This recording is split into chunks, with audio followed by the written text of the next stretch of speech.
Hello, everyone. Welcome to another episode of Lions Den Sport. Very pleased to be joined by Joel from Prosperity Studios. Joel has been begging me for the past few weeks. Terry, get me on, man. Get me on. Get me on. Don't gas yourself up, man. And I was like, come on. Now we're free. Let's meet up. Let's do it, brother. What brings you to Portsmouth, man? Well, yeah, man. I used to go uni here. Graduated just over a year ago. Yeah. So I'll have any excuse to come back, to be honest. Yeah. And yeah, just finished training with my old amateur coach James Connor. Yep. Over at Gym L1, was it? Yeah. Nice. Yeah, top coach. And you're old enough to actually, you used to compete with him, innit, back in the day? He was one of my sparring partners 10 years ago or something, man. Yeah, he was good, man. Joe, he's a good boxer, but better coach. Oh yeah, yeah. He was a good boxer. Yeah, like 32 fights. That's what he's told sure. me. Yeah. Literally very experienced. I think he said we won 3 titles, fought all over, and yeah, just like I say, very good at breaking things down and explaining things. Because being a good boxer is one thing, but being able to actually explain what you're doing and break it down, that's a whole other skill. Whole different skills. That's why you don't see many. As they say, like if you're a good boxer, not all the best boxers make best coaches because it's a different mindset. It's a different way of looking at things. Where you're elite athlete, it's very much about you. Whereas with your top coach, it's very much about your fighters. So a lot goes into it. Like obviously we both coach. Like so obviously you got to develop these communication skills. You got to have kind of some understanding of a fighter's psychology. So for instance, in my coaching, my standpoint has always been before I give anyone constructive criticism, I always compliment something they're doing right. And then they're more likely to be receptive for what you're teaching them. Because as a fighter, I know I can get frustrated sometimes. Someone's like, oh, you're doing this wrong, you're doing that wrong, you're doing this wrong. It can get quite overwhelming sometimes. So that's always been my philosophy on coaching, just so they're a bit more receptive. Yeah, man, fair play. But why did you start boxing for though? I know you're coaching now, but what made you get started in boxing? Originally, so I've been boxing for like 5+ years. Oh wow, okay. Did you start when you were at uni?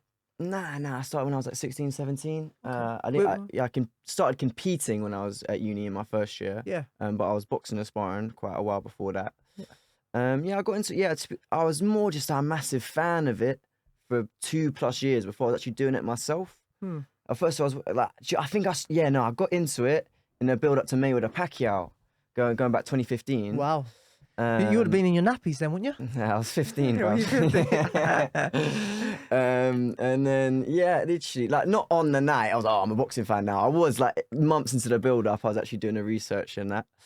And, yeah, none of my friends at the time were into boxing, doing it or watching it. I never thought it was something I'd really express. And now if you chat to my friends now, it's the only thing I talk about. I know. It's mad, isn't it? It takes over your life, doesn't it? It really does. It's one of those things, infectious. like, you're either, if you're a fan, you're in it all the time. Like, you're checking out what the gossip is, you're checking out what fights are coming up. It's hard to turn it off. It's hard to turn it off, and people like talk about something else, mate. It's all I know. Exactly. Well, what I say to people, like, if you're not going to talk to me about combat sports, films, football, or dogs, don't waste my time. Do you know what I mean? That's all I got time for. I'm busy. You know what I mean? They're like the 4 big passions I've got. Fair play, man. It's good that you found what you enjoy. You got to know what makes you happy, man. Yeah, man. And that's what Prosperity Studios is all about now, right? You do obviously I've been following it for some time. And it's great work you do in the boxing community. How did that come about? Well, yeah, so I actually started making combat sports content when I was at uni.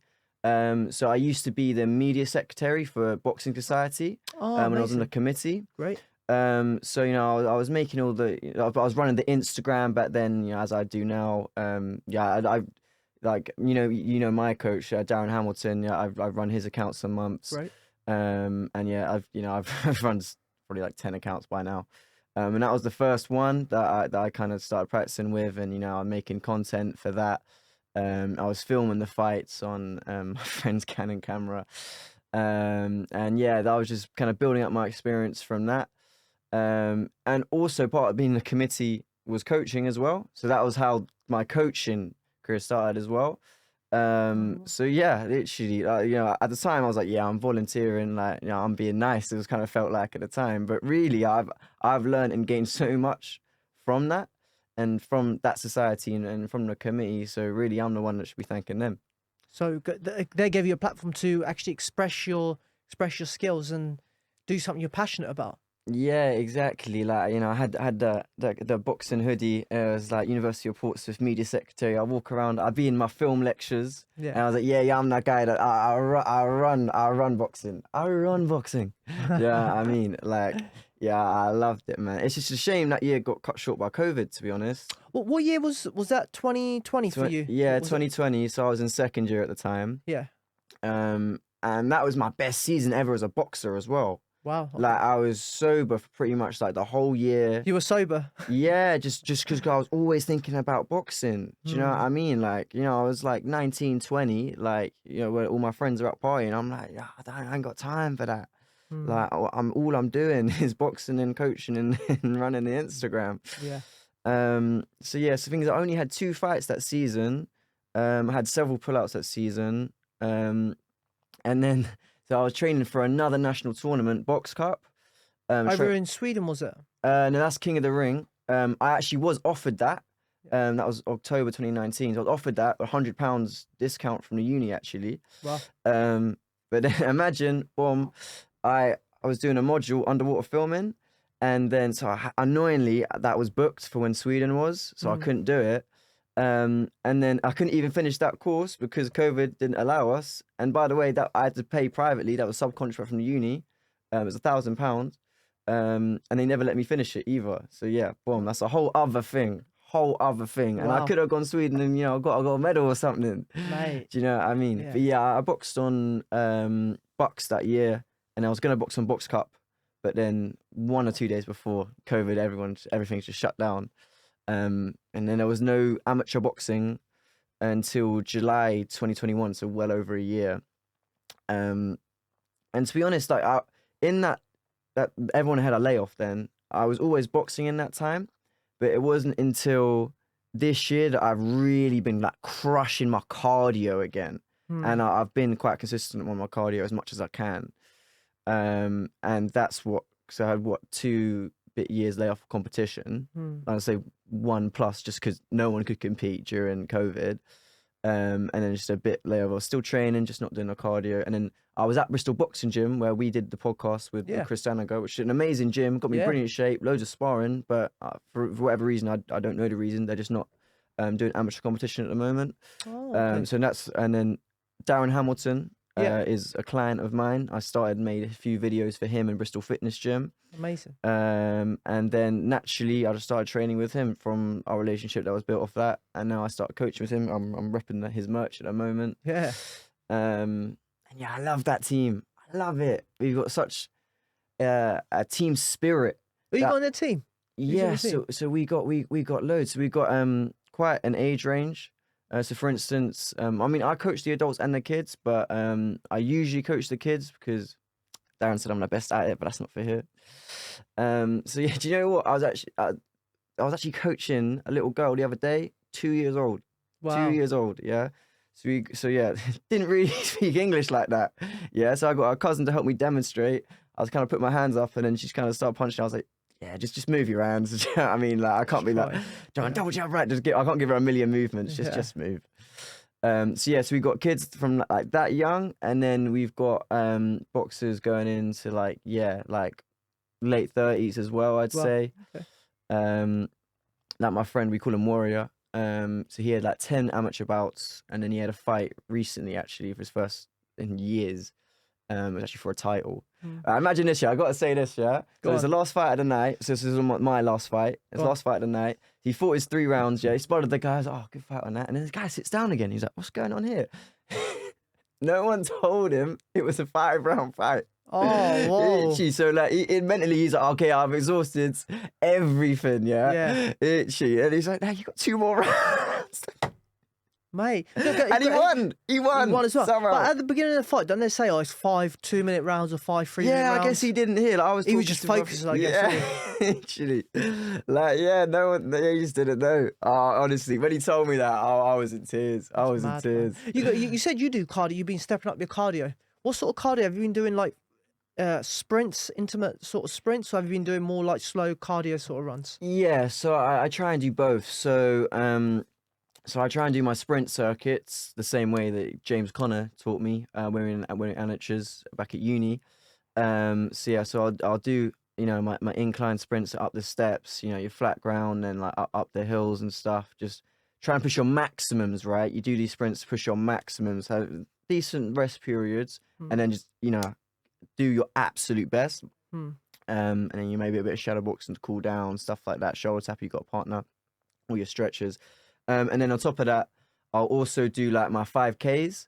And then, yeah, you know, Matt Lawrence, part of the Boxing Takeover that we also did a podcast of. Yeah. What he's got me to do, he's to do my 5Ks and I'll do like at least like 10 sprints within that. So you kind of going on and off. So your rest is your jogging. So you're always working, and yeah, that's worked for him and it's worked for me. So I definitely recommend that. So yeah, that's my cardio at the moment. I do a bit of swimming sometimes. Sometimes it's like if people have problems with their legs from the impact from all the skipping and running, swimming obviously is just being in the water can really help with the resistance. That can help for the cardio as well. And yeah, like I say, I'm doing loads of skipping. Imagine, yeah, when I was at uni boxing, I just didn't skip. Yeah, literally, that's actually something that I've added to my game after that kind of break from competition. Now, like that's one of my best things. Like I think it's fair to say I was a bit flat-footed before, and now my feet are arguably my best asset, and that's from skipping. What have you noticed a difference in your boxing when you're skipping? Before you were doing skipping to now you're skipping quite regularly. So much. What's better. the differences that you notice? Yeah, literally, I'm just so bouncy on my feet. You know, I can cut the angles, I can switch.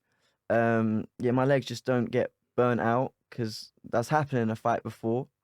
The fight I actually got a KO in against Corporal Hinckley. First rounds, I probably won it, but it was you know really back and forth. My legs were so burnt, I was so tired. That was the most scared I've been in a fight ever. Yeah. Just because I was like, I'm tired in the first round. I couldn't keep my hands up. And imagine, yeah, so it's in a RAF hangar. No civilians allowed unless you're a parent of a fighter. There's probably about 500-600 of the RAF booing me, by the way. You wanted me to see get knocked out, yeah? And just my mum cheering for me. And that's it, yeah? It's an intimidating environment, and I'm already gassed. And then I've got him in the corner. James, he calmed me down. James Conner, like perfect man to have in the corner. He was like, yeah, just hit him with a jab, out, in, 1-2. I did exactly that, and I knocked him clean out. And yeah, it was a big knockout. He was on the floor for 5 to 10 minutes. They gave me an oxygen mask, all that stuff. Which, you know, I didn't want, you know, it to come to that because I knew him. I sparred him before. He was from Kingston, like 20 minutes from like my parents' yard. Like, I really got along with him. And then obviously I got to speak to him after, and yeah, he was good. He was all right? He was all right. He was all right. And yeah, literally it was good to chat to him. What number fight was that of yours? That was my second fight. Yeah, that was my second fight. This would have been October 2019. Yeah. Okay. So yeah, that was a good one. But yeah, first round was terrifying. I can't lie. Yeah, man. All that intimidation can play a part, can't it? But once you calm the nerves and you just go with it, you switch off. Yeah, it was just so cut off from society because obviously it's a military base. Strange, isn't it? You can only bring one person. I know it's a military base, but they normally allow parents, civilians to come in. Yeah, literally. Like so my poor mum, yeah, she's getting escorted by guards with automatic guns. No way. You know what I mean? My mum's 60 now. Do you know what I mean? Wow. Like yeah, and obviously it's gated off. It's this military base. So I'm like, I felt like I've been brought in here to get knocked out. Do you know what I mean? For like the RAS when you entertainment. sparred the guy, how was the guy before when you sparred him? Yeah, it was Was a it quite good spar. competitive? Oh, okay. Yeah, no, it was back and forth. Do you know what? I did drop him actually. Inspiring. And yeah, I don't drop many people in sparring. I've stopped a lot of people, like when, you know, the corner's like, okay, just stop, you're hurting him. But you know, that was quite rare. But then he came back still. He wasn't discouraged. And yeah, it was just very high output from both of us. Very entertaining for sure. So that's probably what our coaches saw. Anything. This is very entertaining. Back and forth fight. As it turned out to be. Nice. So how many fights you're on? 5 fights at the moment, aren't you? So you're still about to have my 5th fight. You're about to have. You're still quite raw. You're still quite new to the sport. I've been boxing 5 years. Yeah. But like I respect the sport too much just to take a fight willy nilly. Like the way I think about it, I do my boxing and then my career, you know, my social life, every other aspect of my life comes second. I'll only take a fight if it's my absolute priority. I just respect the sport too much.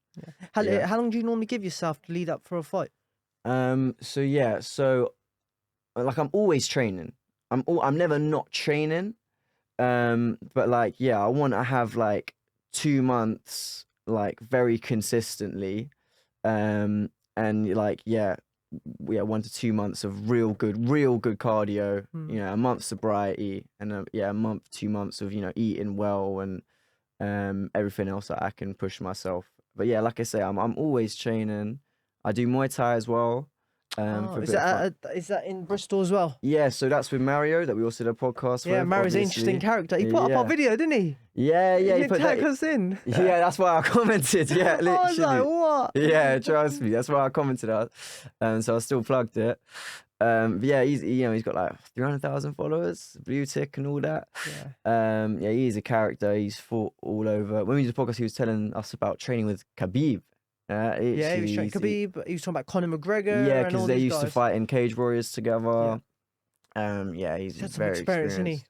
Some experience, but he's had like 130 fights in his life. Has he? Okay. Plus Brazilian Jiu-Jitsu, because obviously that's kind of hard to count. Because you can have like loads of Brazilian Jiu-Jitsu grappling matches in a day. But yeah, I think he told us he had like 28 amateur boxing matches. Ridiculous amount of Muay Thai.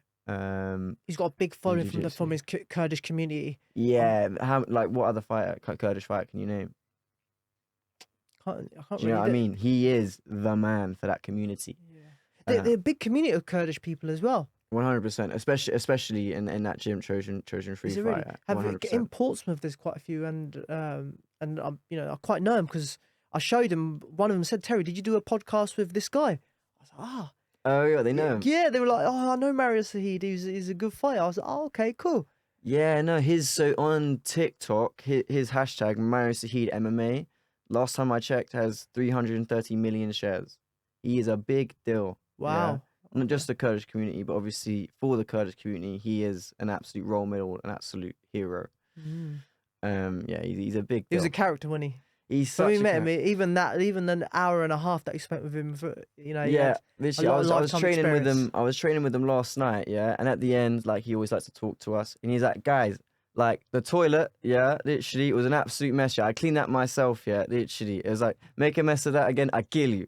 he's a character, man. You wouldn't want to meet him in the dark alley, would you? He's only like 5'9", but he's a tank. Yeah, he's like 96 kg-ish at the moment. I think he used to fight at 70, which is crazy. Yeah, but they would have done a lot of weight. They would have dropped, wouldn't they? Yeah, man. These 7-8 kilos they're dropping a night or something like that, I think. Yeah, so that leads me to my next point, because I don't have to drop that much. My next fight is Saturday. I've got about 2.5 kg to lose.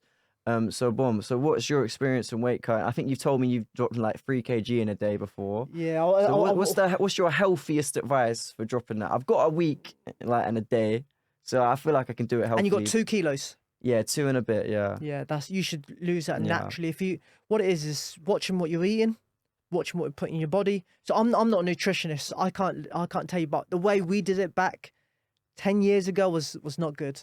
Like you weren't able to eat for like 3-4 days to try and make weight, and then they would tell you go in the sauna and sweat it all out. Yeah, I've been doing the sauna. And then put a sweatsuit on in the sauna and lose weight that way. And I used to do. I was back when I was in Portsmouth. I was like running on the beach with a bin bag on, like a madman. Yeah, that wasn't fun. Yeah, it wasn't fun because what happens is you take water out your body, and then as soon as you have a glass of water, it comes back into you, right? Yeah, and that's my next question. What should I be drinking at the moment, and when should I kind of cut that off? So when I had a nutritionist, what he told me to do was drink as much as water as you can. So Just leading up flush to out your the fight, salt, right? just drink water, drink 3-4 liters of water a day, and then leading up to your fight, about 3-4 days before your fight, That's when you start cutting out. cut out the water. And then what happens is your body is obviously getting rid of that water, but then makes it you go to looks the for toilet a lot more, sources, yeah. to take water from your body. So it uses a source where there's water, and it drains that out of your system, because your body's so used to drinking it, it needs it more. Okay. So drain that out. But that's something, if you've never tried it before, you need to experiment with your body and see how it goes. Yeah. A good thing for you to do now, most certainly, is when you go to sleep, obviously, and when you wake up, you lose weight, don't you? You naturally lose sweat. Sure. So weigh yourself when you sleep, and weigh yourself when you wake up, and see how much body you mass fluctuate, yeah. how much you lose from that. And then if you're 2.5 and you get down to 2 kilos, then for that day, obviously reduce the amount of food intake and train hard. Nice. And that should naturally make you lose. It was 2 kilos. It isn't like what we used to lose, like 3 or 4 it's not kilos. crazy, but like I ain't got like crazy amounts of fat on me at the same time. Do you Yeah. know what I mean? But yeah, so I mean, but back when I was at uni, I used to fight at like 62, and like now I'm walking around, I'm about like 66.5 at the moment. I'm trying to get down to 64. Going to 62 now is crazy. Yeah, man. Like, do you know what I mean? This was when I was like 19, when I was having loads of fights. Like, yeah, having a few good seasons. And yeah, I was definitely skinny. I'm definitely a bit more bulky now. I'm 22 now. Like, I think that's when people say growing, you get man. your man strength, innit? Yeah. 22. No, you still got a few years left. Yeah, for you man think? strength. Yeah, you okay, still got a few. still more strength coming. Still Love got a that. few, definitely. But I mean, I started noticing it when I was 22. Everyone was like, Terry, you need to punch harder, you need to sit on your punches more. But once I hit 25, 26, Really? 27, then I felt like the shots really raining in. So you got many more years to grow into your man strength. Yeah. Love that. So yeah, still developing that, and maybe you could start knocking people out more, right? At 64, nice. Yeah, literally, like, yeah, I've got, what is this? 66% knockout ratio at the moment. Yeah. If you can count that. And like, yeah, I obviously want another one on Saturday. I heard about your last fight as well, man. Yeah, it was a good fight. Your last fight. So unfortunately, I wasn't able to make it. I had work come up that day, but I know I was supposed to come down. Apologies about that. Yeah, no, all good. But you knocked him out the first round. So second second round. TKO, Sorry, yeah. TKO is second round. So I wouldn't have missed much. Yeah. Anyway, so yeah, I saw the fight afterwards, and you looked good, man. You look good. Yeah, it cheers, seemed man. like just a swinging fest, but it was. Yeah, good. literally, I was doing all this technical boxing with Darren, with James Conner, Yeah. like everyone I could, and then the second you get in it, everyone's got a plan until they get punched in the mouth, right? Because basically the game plan was that, yeah, you're tall for your weight, you got big long arms, do you know what I mean? Pull away, always stay at arm's length. But the second I saw my opponent blowing out, just gassed, I was like, I just gotta put that pressure on, because So remember we did the podcast with the Boxing Takeover, yeah? I sparred with the boys after, and I was sparring with Matt after, who's an ABA champion, and he was just fighting me, just constant pressure. He just never let me breathe, never let me get a second spit, and it's mentally so draining. And obviously, I've sparred people like that before, but when I saw him blowing, I was like, I just got to do what he did to me, to him. Do you know what I mean? Because I just know how overwhelming it is mentally. So boxing went out the window a bit. I was like, I've just got to stay in this guy's face and just not let him breathe. Well, it worked. You hurt him. You hurt him good. Yeah, literally, it was good. Like, it was a bit different because I'm not usually that much of a pressure fighter, but it's nice to be able to do both. You kind of go both styles. Exactly. So a bit of range. And like, I did a few things I haven't done in fights before. So even though, it was like, what, a 4-minute fight, something like that. Was it 2 minute was it 2 minute round? 2 minute round. So maybe like a 3-4 minute fight in total.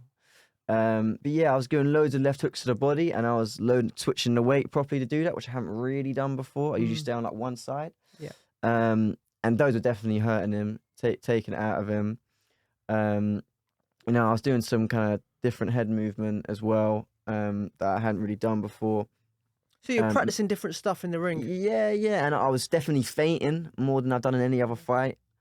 And and I was fighting when I wanted to fight. I was, the ring general.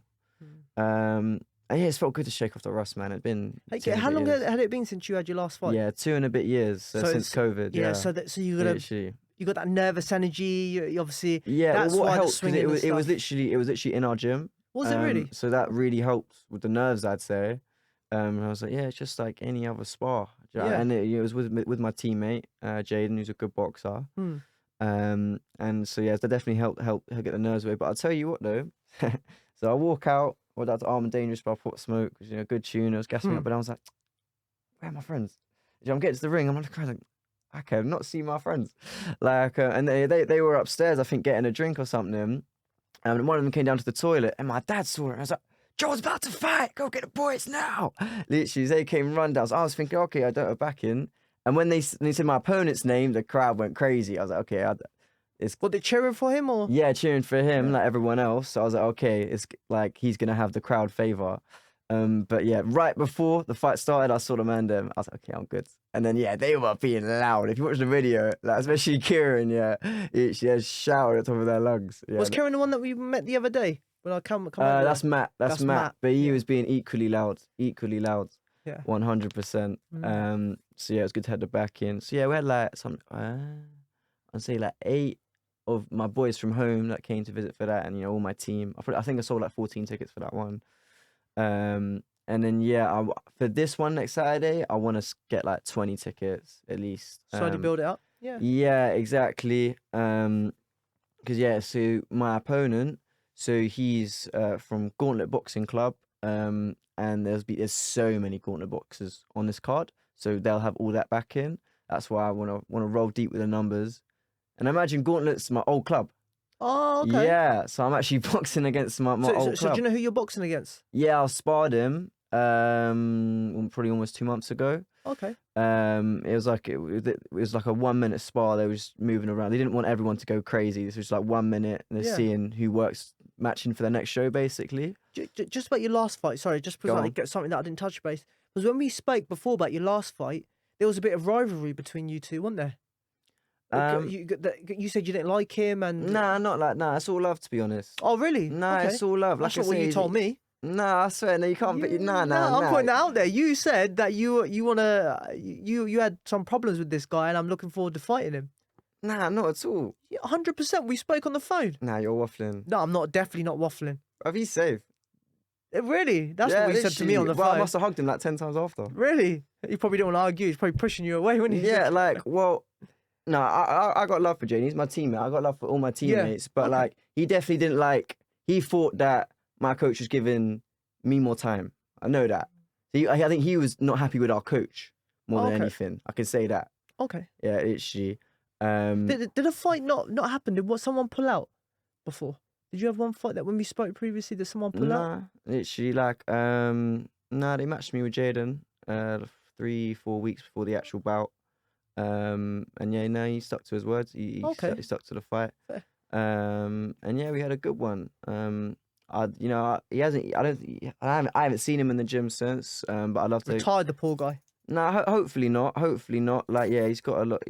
I know he's got a lot of stuff going on at the moment. Yeah. So no, it'll be good to get him back in the gym. For sure. But yeah, no, you're waffling. No, you definitely did say that. I should have recorded that conversation now. But okay, you're talking about your fight coming up. It's your second fight in a few weeks' time, right? So you've got back-to-back fights that you fought, which is amazing. I've never done that before. Yeah, man. Because every time I've had a fight before, I would train. So like I say, I'm always training, but I have 2 months of just camp, just living the absolute life, pushing myself. And then once I've had the fight, I'll just undo all that good work. Do you know what I mean? Have a good few months off, get back into the drinking. Maybe have a bit of time off training. Have a Mackey's. But this, I was like, you know what? I've got myself in such good shape. Like, why ruin it? Do you know what I mean? Because why don't I just tick over? Now, you know what they say about fitness? It's hard to get to a high level of fitness. It's not that hard to maintain it. That's what it is. So yeah, now I've got it. I was like, yeah, I'm just gonna stay here, just get another bout of experience in, and yeah, take it from there. Okay. You see the best boxers. I mean, I'm not saying you're still early in your career, but comparing you to any short. But if you see boxers like Andre Ward, who I've followed massively through his career, even Canelo today, all of the guys, they had their fight, but it's still, even Floyd Mayweather stayed still in the gym, kept that certain Yeah. level of fitness. They never maybe they had a time where they dropped a little bit, but they made sure that they didn't go overweight. They're stuck on weight. They didn't party too much. Yeah, live Staying the in the life, gym. innit? And I think as you get older, hopefully you'll realise that it takes that dedication to succeed in sport. And the only reason I 100%. say that is because I see that when we were the boxing takeover guys, is it Matt, the 60-kilo lad? Yeah, that's Matt Lawrence. Yeah, Matt. So he, I can tell by people's aura how they are. He He lives seems the to me life. like he lives the life. 100. He runs like 2-3 times a day, usually 3 times a day. He'll do his boxing, and he boxes it. So he trains in Bristol Boxing Gym, Yeah. and he also trains and competes for Smelters. Okay. Smelters. Who was the other guy that was with him? Was it the one, the There's- one white vest? Yes, that's Ray. Ray, so yeah, also Ray boxes for again. Smelters. Yeah. So he's had 4 fights of it. Also ABA champion, I believe. I don't think the ABA champ. I think they won a title in Yeah, London. it's the ABL belt. It's ABA belt. Yeah.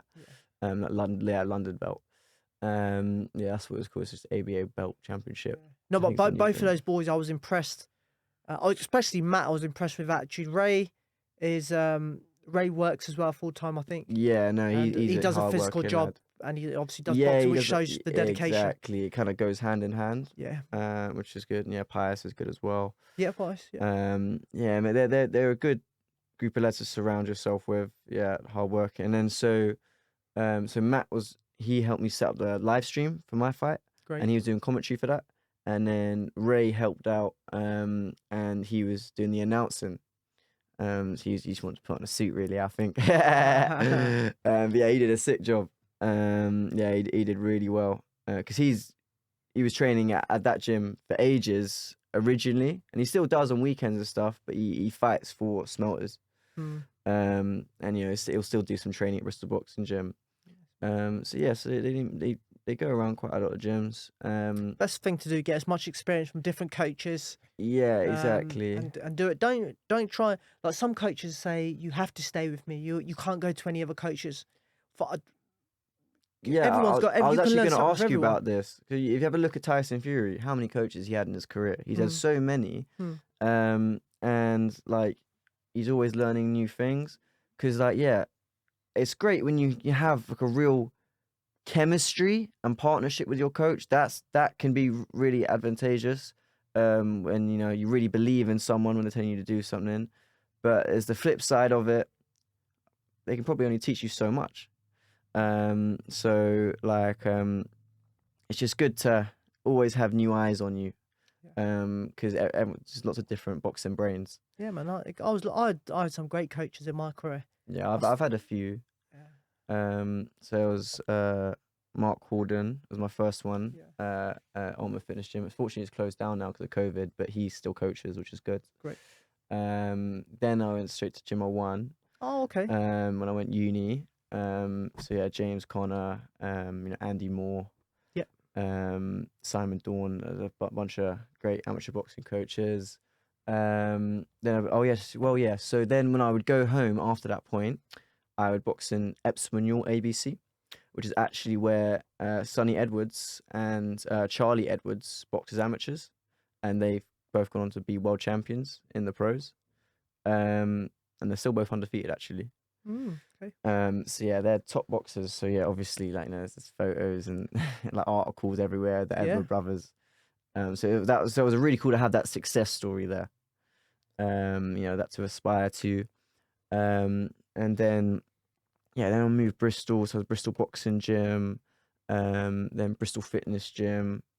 I work with Schemers Boxing Gym as well. I kind of saw them a video, and I go there for sparring, and they're great lads. Love going there. And then when I go home now, I box at Guildford City Gym. John Edwards. Yeah. Top gym. Yeah. Yeah, literally like amateur and pro. So we've got Ebony Jones, who I know you know. So she boxes there. She's 3-0 at the moment. That card got pulled. Yeah, last week, biggest wasn't it? female card of all time. And they pulled it for the Queen out of respect. Yeah, of course. Which is fair enough. Yeah. But you know, if you feel bad for Clarissa Shields, who's come, you know, all the way from America, Mm. doing this long press tour. You know, Fight build-up was brilliant, wasn't it? yeah, they were on the Thames, and It's it's a really good. proper grudge match. Yeah, they're You proper. know, The press conference she was beat good. Shields in amateurs, in it. So Yeah. this is a proper personal touch in the And Olympic she's the only qualifiers. person that beat her in the amateurs. Mums. Marshall. I said say mums, isn't it? Oh, So, you're too old to get it. I don't understand what you're saying. All I'm saying, Marshall. Yeah, she's the only person that beat her in the amateurs. It's crazy, right? Shields. Yeah, she did. And yeah, my photographer friend actually just did a shoot with Marshall. Really? Yeah. Literally, and he's actually done a shoot with Emily Jones as well. Nice. He just last week he shot Lee Selby. Is that by himself he does that, or is that Him and his wife, yeah. is it just like he literally. reaches out to him and say? Yeah, he's got the connections by now. Nice. Yeah, he's got good connections with John Edwards. It was DKM Promotions who did Lee Selby. But they do loads of masterclasses with pro boxers and former pro boxers, mostly world champions. Nice. And you can come and just learn a few things off them, which is great. Yeah. Big up White Fox Photography, Mark Clarence. Yeah, he actually did a shoot for me and my dog a couple months ago for free. Nice. Yeah, it's the family photos with me and my boy.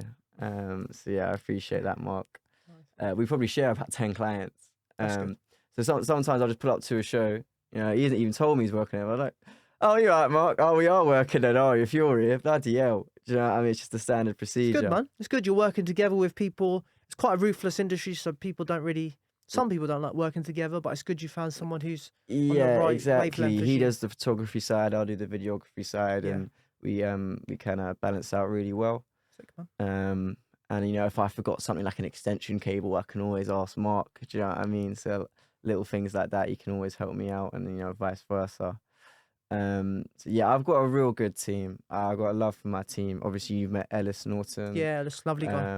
Yeah, literally, he's very. Who's in your talented. team? Who's in your team? Who So you there's got? Ellis Norton. He's a camera operator, editor. There's Rupert Thought, editor, camera operator as well now.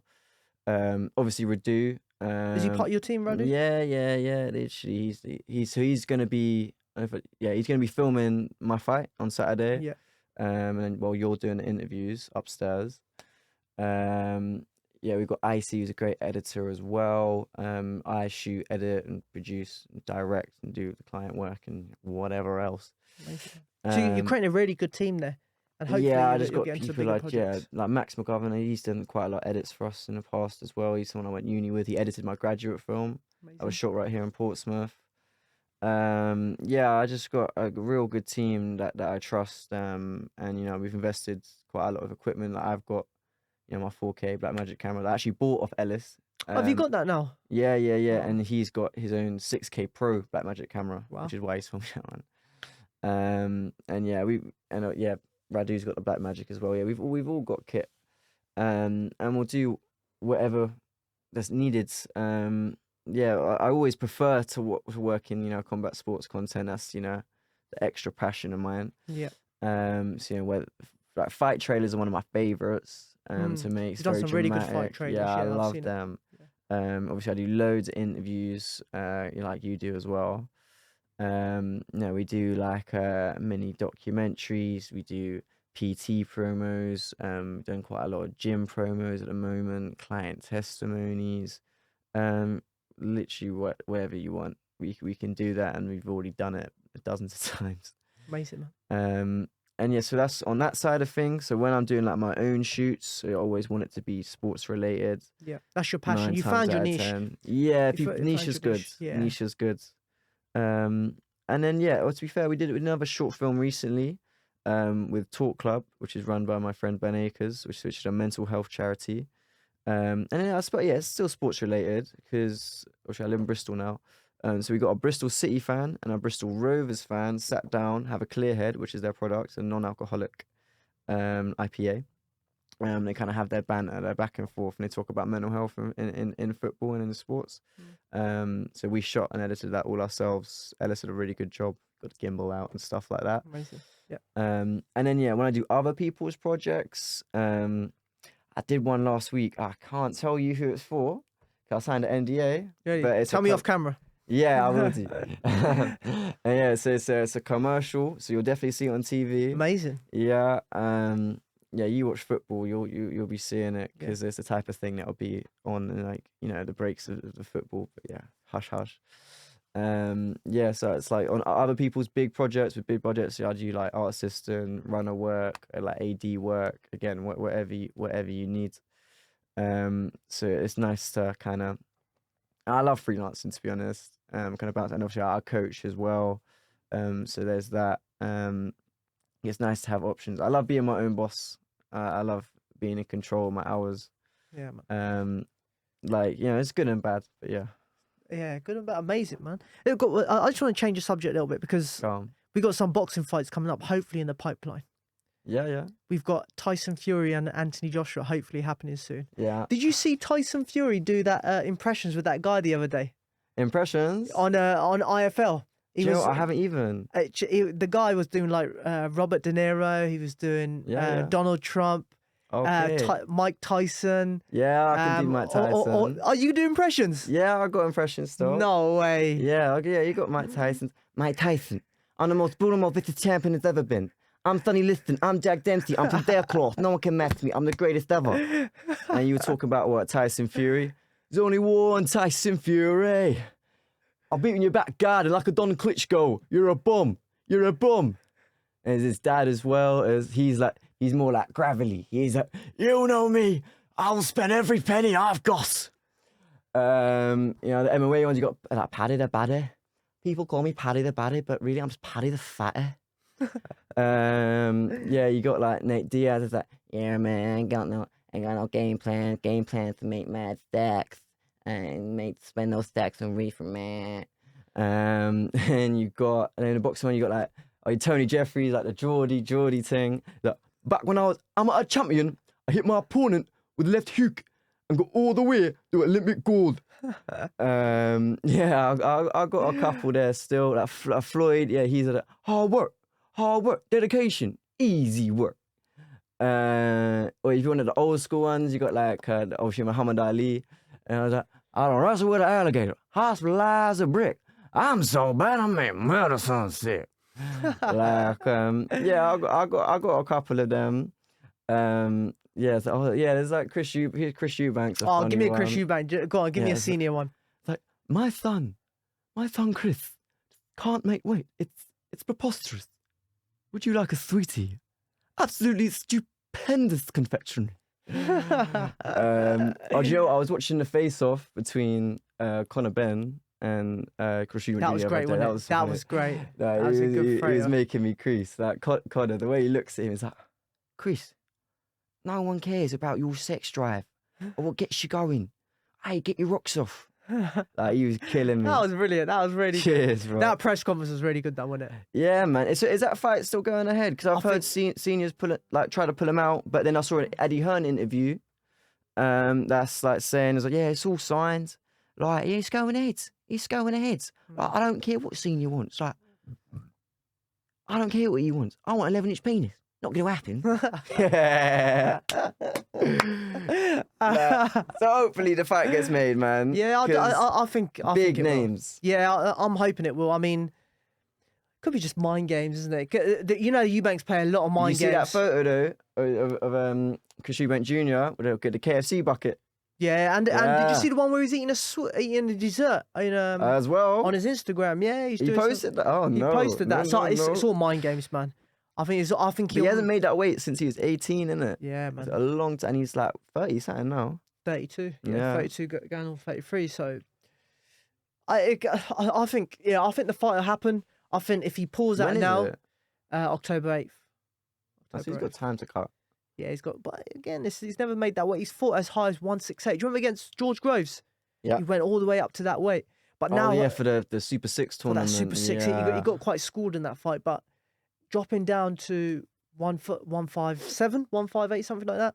It'd be interesting to see how much it takes out of him and what he's got left. Because he was like, I can beat you with 60%. Yeah, literally, because that's what it'll be. What do you reckon? Who would you say? Who would you use money on? Because I was debating with Laura Payne a few weeks ago. Yeah, she was like my first client. Yeah, Yeah, it's a tricky one because I do think size matters, but so as a fan, I prefer Conor Benn. Because his dad's one of my favorite fighters, and he's like something like 18-0 now. He's a fighter in his own right. Yeah, a lot of knockouts. And he's always been stepping up the levels. Yeah, so I want Conor to win, but I feel like size matters. I feel like Chris, if he can use his height and reach correctly, then he should win, right? What do you think? I'm in the firm. I think with your heart, people would say Conor, right? But if you think with your head, Eubank has fought at a higher weight. He's fought at a higher level. He's fought. He's fought world champs. He's fought world champs. He's faced. Yeah, as I said, as a higher level, he was a world champ. He's more experienced. Yeah. No, he won the IBO. Oh IBO yeah, that's not quite recognised. It's a world title, but I mean the four organisations are WBO, IBF. It's not any of those four organisations. So yeah, it's funny though because it changes over time what's recognised. Like going back to the 90s, not that I was around, but like the WBO wasn't recognised. Yeah, there was I think there was 3 world title belts, and then they brought another one in, made it the 4 belt. So in 10 years' time, the IBO might be recognised. You never know. Yeah. So as the money keeps increasing in boxing, yeah, they'll probably have another belt and get someone win that as well. Yeah, because it's interesting because when you got like the UFC, I love watching UFC. You got one champion and then there's like an interim belt. Yeah. And so it just means so much more to be champion. Like, do you know what I mean? Just look at the heavyweight division. Daniel Dubois, technically world champion with the WBA regular belt. Oh, okay. Yeah, exactly. You don't even know. That's the point. People don't know. Yeah. He fought in a tiny fought in Miami. sports hall. I don't think he's been paid. I don't think Don King's paid him yet. I saw. That's on him though, working with Don King. Yeah, I saw into with Frank Warren saying that he's now been paid. Oh, finally. So he's been paid for his work, which he deserves. I mean, it wasn't any. I saw the fight. It was a terrible fight. He smashed him. But guy looked old as hell. Yeah, man. Yeah, it's Trevor Bryan, wasn't it? Yeah. Trevor Bryan, he fought. Yeah, he was. I like Dubois though as a boxer. Yeah, but he's a humble guy. The story goes he knocked out Joshua in sparring or dropped him in sparring. Yeah. But like he's never really confirmed that when he's interviewed about it. Yeah. But sparring. Yeah. Sparring. Having a fight against Joshua, it'd be different levels, I think. Yeah, I'd love to see that one though. Really? Yeah, why not? I think now Joshua. Why not? Joshua would do him, I think. Yeah, well, then Joshua should take that fight. Why? He doesn't need to take that fight. Joshua don't need to. He's fighting for what? He just come off. Yeah, but okay. Well, after he loses for Fury, because I think it'll be a good fight. Who knows? We didn't touch it. What you telling me you're picking him? I'm not picking anyone. I think it'd be at the moment. Well, you can't do a pick right now. I saw a poll the other day. I did the poll, didn't I? Yeah, it was like 80-odd% to Fury. Yeah, so I did the poll. I had about 200 people vote on that. 81% said that's what I'm saying, Fury will win. But I can never write Joshua off. Because I think it depends on the mentality of the guy. He's had 2 losses. And now it 3 depends. losses. Not in a row, 2 losses in a row. Now he's going to come back. And it depends what sort of mindset he's in. And he reminds you of a real hungry fighter. Yeah, like. But you always have doubts in your mind. I saw like straight after the fight, he was swimming. Like you still work. He trying to lived get the U6 5-hour swim or something like that, wasn't he? Yeah. No, yeah, literally, the gym owner, was telling me like about Usyk's routine. It's crazy. He can hold his breath for crazy long. Yeah, I heard about crazy long underwater. And I remember him saying like the reporter said, "Do you fear that you might faint?" I said, "No fear. Hopefully my trainer will pull me out." No fear. Damn, man, this guy. Yeah, man, he's insane. They're trained different over there, don't they? They're trained different. Yeah, they do, man. Obviously you work with like Lomachenko's dad and stuff. Yeah. That obviously done a madness. I really hope Lomachenko really gets himself to the forefront again. He's got a fight coming up against Diaz. Yeah, that'll be. And then if he wins that, then he'll be in line to face the undisputed champion against Kambosa or because he's fighting Haney, innit? Haney. Yeah. Kambosa or Haney. I think that's happening in Australia again. Yeah, they're doing a rematch in Australia again. Yeah, after the first fight, I don't see the point in that Haney fight again. scored him, but he was Kambosa was champion in it, so they must have a rematch clause. Rematch clause, yeah, back in Australia, but why not? My mum's Australian, innit? Oh, really? Yeah, that's my home country. I thought UK's your home country, man. Yeah, it is, but that's her homeland. That's your mum's country. I've been once. Have you been? Yeah, literally. I was 7. But we went for like a month though. Yeah. And my Australian cousins actually she lived in Hackney this year. Nice. So she was staying with us for a while. Everyone from the UK loves going to Australia, don't they? It's great, man. Is it really? Yeah, man. I loved it. Like, everyone's just different out there. They're really friendly. My friend Sam Stevens, hopefully you listen to this, he's actually traveling out there for like 6 months at the moment. Nice. He's loving life. Like, you know, what we see, he'll just send us a photo on the group chat and it's like scenic pint 300, and he's just in some random setting. Mad, man. Yeah, Australia's a different place, man. And I have to visit there in the future. There's so much more I need to visit, man. I haven't done too much. Just through boxing, I've had the opportunity to visit quite a few countries, but I need to go. Yeah, you box in a few different countries, right? Yeah, India, Thailand, a few You countries do in America? Europe. I did America. Yeah. Sick. I've done a few places. So you got it all to look forward to, hopefully, man. Yeah, man. I was so annoyed I couldn't go to Sweden for the King of the Ring tournament a few years because that would have been quality. My boy Ola fought out there. He got a TKO and then a controversial split decision loss. And yeah, I think we got like 1 or 2 silvers that year. We did okay. Ola's actually going to be in my corner as my assistant cornerman. Who's your on main Saturday. Simon Dawn. Okay. So yeah, it's a proper experienced amateur coach. He's been boxing, forever. Yeah. I know him. I trust him. So I'm more than happy with my corner for that. So how do people get tickets? So the link's in my bio for one.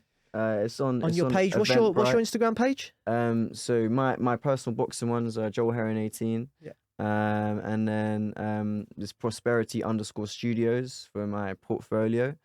For all my boxing content. Promotional content if you like. And yeah, so it's on Ring King events. It's their event. The tickets are in their bio as well, so that's another way to grab them. Just make sure you say you're going for Joel Herron plus general admission. And yeah, it's going to be quality. So Fabio Wardley? Yeah. Yeah, so he's actually going to give me my winning medal when I win. Yeah, amazing, man. Actually. So yeah, nice celebrity face in the house. There are a few celebrities last time. I actually interviewed Ian Johnson, who's Tyson Fury's cut man. Oh yes, I remember seeing that. Yeah, I interviewed him on the last one. He's quality. He can't be there because he's got his corner in a fight, but he's still sponsoring the event and paying for all the medals and stuff. Amazing. And yeah, I interviewed Lydia Clemmer, who was on Too Hot to Handle, which is like Love Island on Netflix. Oh, okay. She's got like 600,000 plus followers. Yeah, nice, yeah. She's a big deal. Yeah, and the DJ killed it last night, last event. It was 500-600 people. Yeah, it's literally in prison. Like it's a night out, and then it's on the perfect strip in Kingston. There's so many places to go after, so you can make a whole night of it. And the boxing finishes nice and early, so you can still get trains back and stuff. So you can still drink and stuff. So yeah, it was. I loved the event last time. So definitely worth coming out and checking it out. You recommend? Yeah, man. Well, I will certainly be there. Yeah, you're doing interviews. You better I'm be doing there. interviews. Yeah, so you're covering my job. Yeah, man. So I'll be there. Joel, thank you very much for your time, brother. It's great seeing you again. We'll do this again in the next few weeks' time. It'd be good to catch up again about your fight and when you got something coming up. If you don't mind, can you leave us on one impression? Yeah, just leave us on one. Anyone, apart from me. Yeah. Boom. I've done quite a lot of them still. All right. I do Big Johnny Fisher. Who's like, it's no secret. I love a Chinese. Kung Fu prawns, large. Chicken balls, large. Aromatic duck, large. Bash! Big up Johnny Fisher every time, yeah? Link up soon. Amazing.